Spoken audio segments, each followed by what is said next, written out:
Kitchen is in a massive state of renovation. We just poured concrete all over the floor. We're waiting for flooring to come in. It's definitely something that was a bit of a stretch for the budget, but hopefully it's going to be the perfect right fit. We wanted to create a little bit of contrast on the island, so we were working with our contractors this morning to try and pick the right color. And as you can see, we've got samples everywhere. We're working with the trim color we've already used for our main cabinet, and we're looking at this color right here to use as an accent color for the island to really give it some pop and dimension and a little bit of character and flair in this kitchen space. Coming through as I show you some of the other areas that we're working on and how we're troubleshooting a lot of the problems that come up on any construction site. So as a part of this renovation, we're giving all of the bathrooms a little bit of a facelift.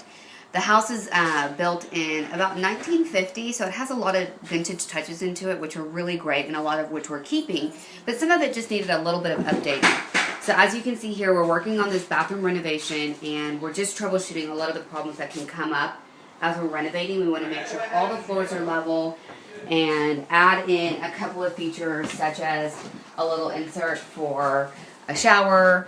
We're working with the contractors right now to let them know how exactly we want the tile to be laid out. There can be so many miscommunications, and we don't want any of the job materials to be ripped out. So we're here today making sure that everything is installed properly. We just laid out the design. It's going to be a gorgeous subway tile. We're going to take it out of the shower, wrap it around the bathroom, finish it off with this really gorgeous trim, and put in this gorgeous hexagon marble on the floor, as this is really a guest bathroom and we want to give it a little bit of luxury.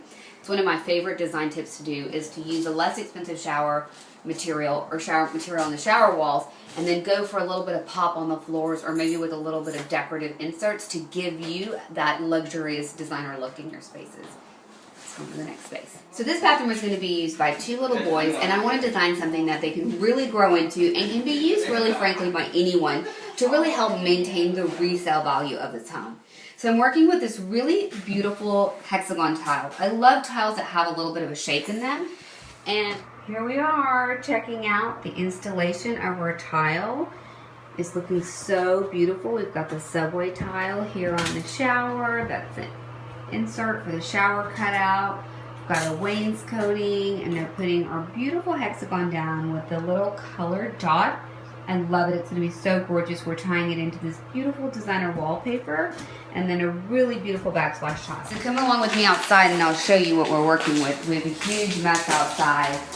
This renovation's turned out to be a lot bigger than we anticipated. This is the back right now. We have debris everywhere. Our concrete's been damaged.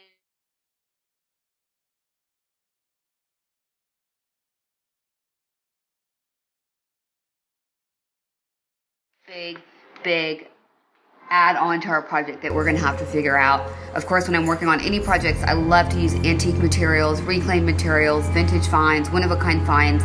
And one of my hopes for this project was to include a really beautiful outdoor fixture and some outdoor lanterns that we reclaimed on one of our trips from France. But looking at this big mess right now, I just don't know if it's possible for us to do those extra add-ons right now.